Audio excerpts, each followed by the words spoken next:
Hello guys. तो हम लोग आज बहुत ही लंबे समय के बाद आज यहाँ पर उपस्थित हुए। आइए तो आज हम लोग एक बहुत ही बेहतरीन टॉपिक पढ़ेंगे, टेंस वर्सेस वॉइस। यानी आपको हम टेंस और वॉइस दोनों में अंतर के साथ साथ में दोनों का अंतर बताएंगे और साथ साथ में आपको टेंस के साथ है ना वॉइस का क्या रिलेशन है वो भी बताएंगे। आइए देखते हैं। सबसे पहले आपको बता दें, टेंस में 8 तरीके का टेंस का वॉइस बनता है ना, जिसमें से पहला होता है सिंपल प्रेजेंट। सिंपल प्रेजेंट को प्रेजेंट इंडेफिनिट बोलते हैं, जिसका पहचान होता है ता ते ती प्लस है हूँ हो। यानी क्रिया के अंत में, जिस हिंदी वाक्य क्रिया के अंत में ता ते ती के बाद में है हूँ हो आता है तो उसे सिंपल प्रेजेंट टेंस का वाक्य समझा जाता है। आपको बता दें कि सिंपल प्रेजेंट टेंस में है ना आई रहेगा, वी रहेगा, यू रहेगा, दे रहेगा और एक से अधिक नाम आएगा तो उसमें वर्ब वन लगाएंगे और निगेटिव इंट्रोगेटिव निगेटिव बनाते समय डू लगाएंगे, है ना। और ही सी इट और ए नेम आएगा, मतलब एक नाम आएगा तो उसमें वर्ब फाइव लगाएंगे और निगेटिव बनाते समय क्या लगाएंगे, डज लगाएंगे। कोई दिक्कत? अब देखिएगा एक और चीज़ होता है इसमें, आप ये समझ में रहेंगे कि वर्ब वन वर्ब फाइव क्या होता है। जो भी आप वर्ब फॉर्म याद करते हैं, जैसे गो मिस जाना, कम मिस आना, प्ले मिस खेलना, है ना, रन मिस दौड़ना, ये सब का सब वर्ब वन होता है। जब वर्ब में एस या एस जोड़ते हैं तो क्या बनता है, वर्ब फाइव बनता है ना। तो अब देखिएगा शॉर्ट फ्रॉम रूल होता है। कैसे होता है शॉर्ट फ्रॉम रूल? अफर्मेटिव का एक नंबर का मतलब है अफर्मेटिव। यहाँ पर दिए हुए हैं कि पहले सब्जेक्ट लिखेंगे, सब्जेक्ट के बाद में देखिएगा अफर्मेटिव सेंटेंस में सिंपल प्रेजेंट टेंस में एक्जुलरी वर्ब नहीं आता है, यानी डू डज नहीं आता है। यानी सब्जेक्ट के बाद में वर्ब वन रहेगा और क्या रहेगा, वर्ब फाइव रहेगा, इसके बाद में क्या रहेगा, ऑब्जेक्ट रहेगा। ठीक है, इसका यही देखिएगा ध्यान से बाबू, लुक हियर। जब यही अगर हम वॉइस में बनाएंगे तो क्या होगा, सब्जेक्ट आएगा और सब्जेक्ट के बाद में क्या आएगा बाबू, इज। ये आपको पता है ना कि किसके साथ एम, किसके साथ इज, किसके साथ आर, है ना। यानी सब्जेक्ट के बाद में एम इज आर लगाएंगे, एम इज आर के बाद में क्या लगाएंगे, वर्ब थ्री। आपको बता दे किसी भी टेंस का वॉइस बनाना हो, गांठ बांध लीजिए कि हमेशा वर्ब थ्री लगेगा। क्या लगेगा, वर्ब। कोई भी टेंस हो, सभी टेंस में जब हम वॉइस बनाएंगे यानी पैसिव वॉइस बनाएंगे उसका, तो सब में क्या लगता है, वर्ब थ्री लगता है। ठीक है, अब वर्ब थ्री के बाद बाई लगता है, वर्ब थ्री के बाद बाई, और बाई के बाद में एजेंट। अब एजेंट क्या होता है, जो सब्जेक्ट ऑब्जेक्ट में और ऑब्जेक्ट जो सब्जेक्ट में बदल जाता है, उसी का बदला हुआ रूप को हम लोग एजेंट बोलते हैं। बहुत सारे लोग यहाँ पर ऑब्जेक्ट लिख देते हैं जो कि गलत है, ऑब्जेक्ट नहीं लिखना चाहिए, एजेंट लिखना चाहिए। इसे मान लीजिए कि आई है ना, लव माई मदर। ये जो माई मदर होगा ये इधर है ना, ये ऑब्जेक्ट है, वो सब्जेक्ट के स्थान पर आएगा, और जो सब्जेक्ट है वो क्या आएगा जी, ऑब्जेक्ट के स्थान पर। आई जब ऑब्जेक्ट के स्थान पर आता है तो आई का ऑब्जेक्टिव केस क्या होता है, मी होता है। क्या होता है भैया, तो यही जो मी है वही क्या है, एजेंट है। क्या है, एजेंट है। बहुत के दिमाग में उस समय से चल रहा है कि वो है कौन सा मतलब बंदर यहाँ पर आ गया है ना, समझ में। एजेंट का मतलब बुझा गया, जो सब्जेक्ट जो ऑब्जेक्ट में बदलता है उसी को क्या बोलते हैं भैया, एजेंट बोलते हैं। क्या बोलते हैं, एजेंट। ऑब्जेक्ट नहीं, ऑब्जेक्ट अगर लिखिएगा तो समझिएगा थोड़ा सा गलत होगा, पूरा नहीं बल्कि थोड़ा सा। तो एजेंट का मतलब बुझा गया है, बुझाया।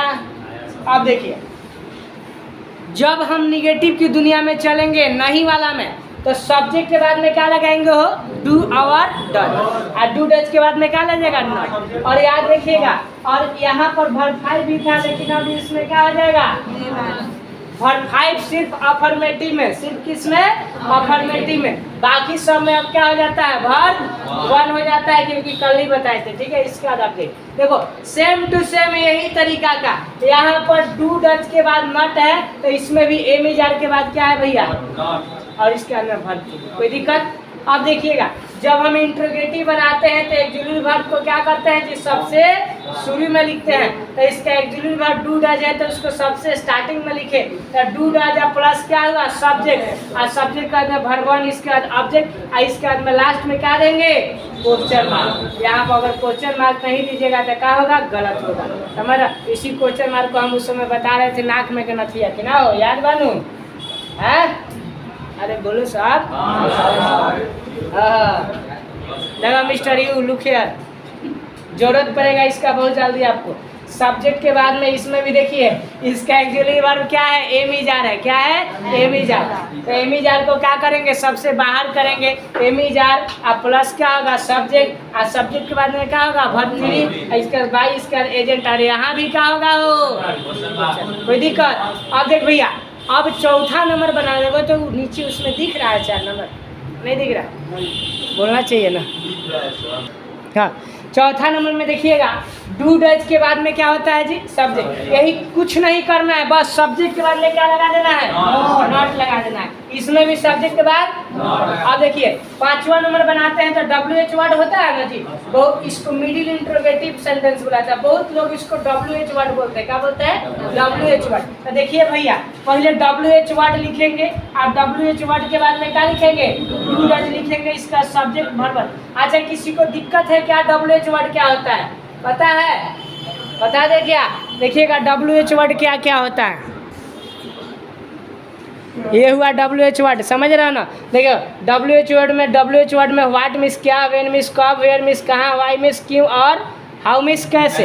ये सब जब सेंटेंस में आता है तो सबसे पहले अगर बीच में आएगा ये हिंदी में तो सबसे पहले इंग्लिश में इसको क्या करेंगे, सबसे पहले इसको लिखेंगे, है ना। इसीलिए इसका स्ट्रक्चर बनता है कि WH वर्ड और प्लस क्या होता है जी, WH वर्ड और प्लस डू डज। देखिएगा पहले क्या लिखेंगे, WH वर्ड में व्हाट, वेयर, व्हेन, हाउ। इसके अंदर डू डज प्लस सब्जेक्ट, इसके अंदर क्या होगा वर्ब 1 होगा, इसके बाद ऑब्जेक्ट, इसके बाद क्वेश्चन मार्क। समझ रहे हो?